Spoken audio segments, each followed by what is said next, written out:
Bonjour à tous et bienvenue dans ce 12:45 sur BB24. Voici le sommaire. Faire appel à un conducteur de taxi-moto depuis sa maison, c'est désormais possible et c'est grâce à une application de transport urbain lancée par un groupe de jeunes. La traite négrière, au-delà de ses impacts négatifs, a contribué au brassage socio-culturel entre l'Afrique et l'Occident.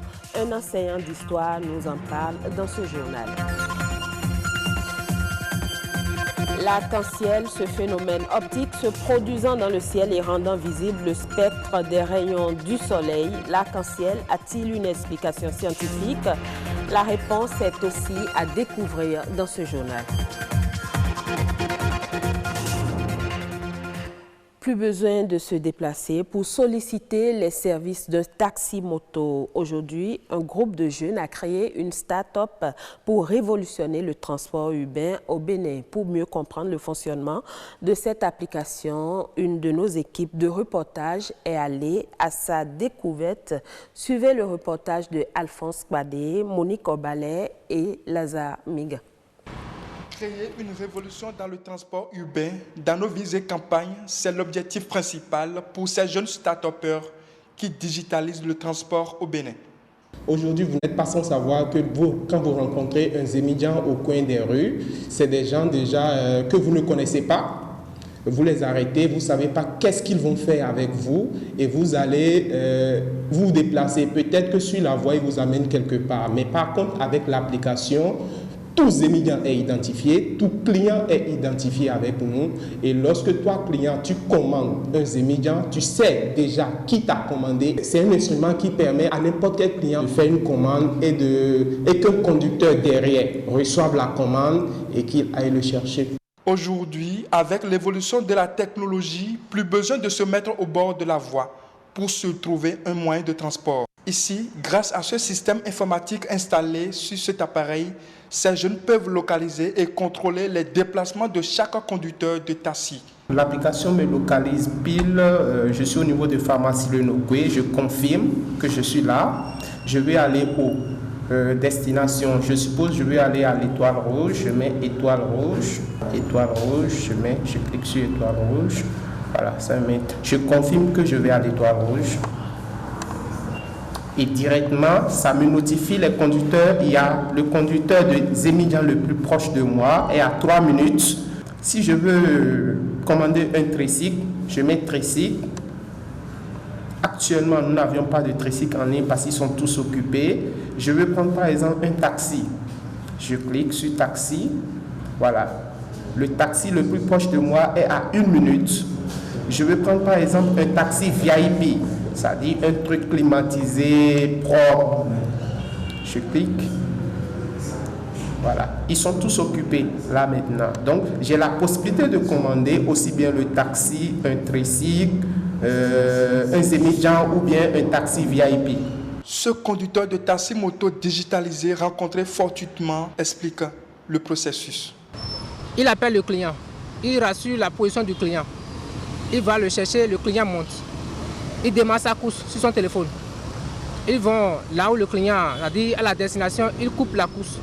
Et puis c'est facturé parce que préalablement, le client a déjà sur son téléphone un prix estimatif de là où il va. Donc si ça l'arrange, il prend. Certains abonnés aux moyens de transport digital expriment leur satisfaction. Et ça nous aide à faire un déplacement plus rapide. Sous la pluie, tu vas venir au bord de la voie, te planter, faire arrêter des émous, bien un chauffeur, te mettre à décider des prix. Non, dans ta maison, tu peux faire déjà ta commande et le zémou, le taximan vient juste dans ta maison pour te chercher. Déjà avec mon Android, je peux déjà avoir accès à un zém qui m'appelle, qui me demande là où je suis, qui vient me chercher et à l'heure. Donc ces moyens nous permettent de gagner du temps. Malgré l'expansion des méthodes de transport classiques, ce nouveau moyen de transport digital compte déjà plus de 1500 abonnés au Bénin. La communauté internationale a commémoré en début de semaine la journée internationale pour l'abolition de l'esclavage. Selon les historiens, cette pratique a eu d'énormes impacts sur l'Afrique. Dodi Kossi Missirou est enseignant d'histoire à l'université d'Abomey-Calavi. Il parle des conséquences du phénomène sur l'Afrique et il est au micro de René Arossi et Stanislas Lekmo. Les royaumes africains qui se sont impliqués dans cette traite ont privilégié tellement ce commerce que les activités économiques traditionnelles ont été laissées en rade, je ne dirais pas abandonnées, mais la traite négrière occupait la quasi-totalité de l'économie du Dahomey, par exemple. L'artisanat, l'agriculture ont connu forcément de recul. Il y a également des interférences entre la gouvernance politique de ces royaumes. Au Dahomey, par exemple, Adandozan fut l'un des tout premiers rois du Dahomey à vouloir s'opposer à la traite transatlantique. Il a trouvé en face de lui une opposition virulente au sein de la hiérarchie royale. Une des principales personnalités de la hiérarchie royale qui a pris la tête de la fronde, c'est la mère du futur roi Gezo. Alors qu'est-ce que Adandozan va faire? Adandozan va prendre la mère de Gezo et va la vendre comme esclave pour aller voir si cette traite est une bonne chose là. Et tout ceci va conduire à la conspiration qui va évincer Adandozan du pouvoir. C'est pour vous montrer que l'impact n'est pas qu'économique, l'impact est également politique. Aujourd'hui, tout le monde reconnaît que les conséquences heureuses existent dans les Amériques et chez nous. Le rap, le reggae, le jazz, c'est la rencontre entre le tam-tam africain, importé d'ici par les nôtres, et les instruments de musique du maître européen, c'est-à-dire le piano, le violon, etc. Et ce n'est qu'un aspect. Nos religions traditionnelles ici sont retrouvées au Brésil. Et donc, le transfert de savoir ne s'est pas fait seulement du maître à l'esclave, non. Il y a eu également du transfert de l'esclave au maître. On parle à présent de l'arc-en-ciel, ce phénomène naturel ou scientifique qui suscite crainte et révérence chez certaines personnes. Si pour certains, il est considéré comme une divinité, pour d'autres, il a simplement une explication scientifique pour mieux cerner le phénomène de l'arc-en-ciel. Joseph Bonquet-Dotou nous propose ce reportage. Un demi-cercle composé de 7 couleurs à l'horizon. L'arc-en-ciel est sans doute l'une des plus atypiques manifestations des phénomènes naturels. Mais au verso de ce spectaculaire décor se cache tout un mystère. L'arc-en-ciel, c'est une divinité qui couvre la terre et le ciel. C'est le Sebolissa, ou Ekeno, ou Ekehoso, on peut dire la lumière de la vie. Nous les fonds, on l'appelle Daedo Wedo. L'arc-en-ciel représente l'élément air dans l'ésotérique. Et dans notre tradition, quand nous prenons l'arc-en-ciel, c'est cette divinité que nous appelons la divinité d'An. La divinité de la prospérité, de la richesse financière également. C'est une divinité mère qui fait du bien pour l'univers. Cette divinité serait pourvoyeuse de bonheur à ses adeptes et à toute personne qui place son espérance en elle. Chaque fois que l'arc-en-ciel apparaît, il a un objectif. L'arc-en-ciel sort pour balayer les mauvais sorts là. Habituellement, quand ça sort, quel que soit là où vous êtes, vous demandez de l'eau et vous mettez un peu d'eau par terre pour l'implorer, pour lui dire sois les bienvenus. Normalement, ça apparaît au moins une seule fois par an. Quand ça apparaît plusieurs fois dans l'année, ce n'est pas bon. Quand la divinité Révisou doit venir sur la terre pour un châtiment, c'est cette divinité qu'on appelle arc-en-ciel qui se charge de son transport.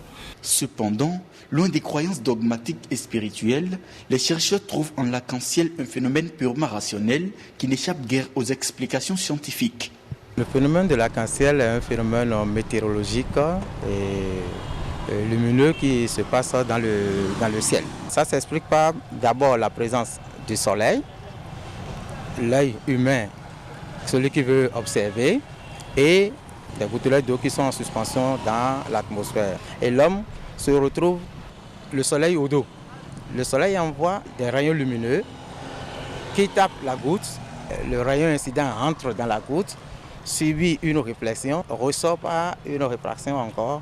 Et c'est en sortant que cela peut taper l'œil. Et le fait que la lumière du soleil est une lumière blanche, c'est composé de plusieurs couleurs. Mais on ne le voit pas en réalité. Cette lumière, en tapant les gouttelettes d'eau qui se comportent en ce moment-là comme un prisme, ça décompose la lumière blanche en plusieurs couleurs. Donc chaque couleur est déviée et on a toute une panoplie de couleurs, de rouge jusqu'au violet. En effet, toute formule scientifique s'inspire d'abord de l'irréel. Par conséquent, divinité ou pas, abstrait ou objectif, l'arc-en-ciel demeure une réalité incontestable. Il revient à chacun d'en faire sa propre conception. Hors de nos frontières, au Sénégal, l'Agence de l'informatique de l'État, l'ADIE, facilite la connexion au campus social. Plus de 500 millions de francs CFA ont été mobilisés par l'agence pour permettre aux étudiants d'avoir accès à Internet. À cet effet, un protocole d'accord vient d'être signé. Voyez le reportage. C'est une signature qui s'inscrit dans la dynamique de développement durable planifié par la direction du COUD. Ce partenariat avec l'Agence de l'informatique de l'État va ainsi permettre aux étudiants d'avoir accès à l'Internet. Cela va leur permettre non seulement de pouvoir faire leurs études, mais également leurs recherches beaucoup plus simplement, mais surtout aussi que nous puissions avoir des startups qui vont naître ici dans le campus. Aujourd'hui, l'Internet n'est pas simplement un luxe, c'est un instrument de travail, un instrument de recherche. Et je voudrais encore une fois remercier le directeur général de l'ADIE qui spontanément a décidé de venir accompagner l'université. Le protocole d'accord entre dans le cadre du projet Smart Sénégal. Pour connecter le campus social, l'ADIE a mobilisé de gros moyens. Aujourd'hui, c'est près de 65 AP qui seront installés dans le campus social, mais également au niveau des places publiques, au niveau de l'université. C'est un projet d'à peu près 500 millions de francs CFA. Le fait d'avoir pensé à l'espace universitaire, qui est un espace d'abord de liberté, ouvert, vouloir faire un investissement de cette dimension, c'est d'abord la confiance au capital humain de l'université Cheikh Anta Diop. Et c'est ça qu'il faut magnifier. La cérémonie de signature du protocole a enregistré la présence des représentants des étudiants et du personnel du COUD. Ils ont tous salué ce partenariat. Il y a beaucoup d'étudiants à qui leurs parents n'ont pas de moyens. Ils ne peuvent pas faire des recherches normalement. Donc si aujourd'hui les étudiants arrivent à rester dans le campus social et de faire leurs recherches correctement, donc c'est un geste noble, c'est un geste que nous encourageons et nous félicitons le DG.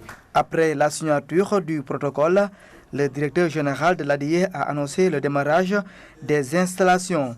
Et dans quelques mois, les étudiants devront disposer de Wi-Fi gratuit au campus social.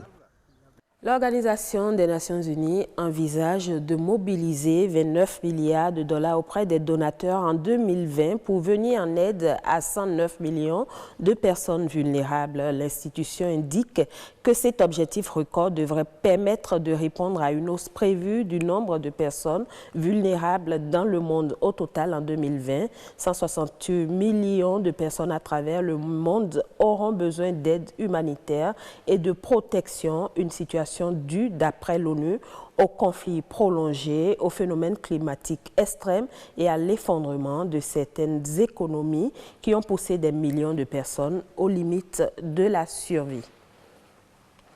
Et voilà qui met un terme à cette édition. Merci à vous tous de l'avoir suivi.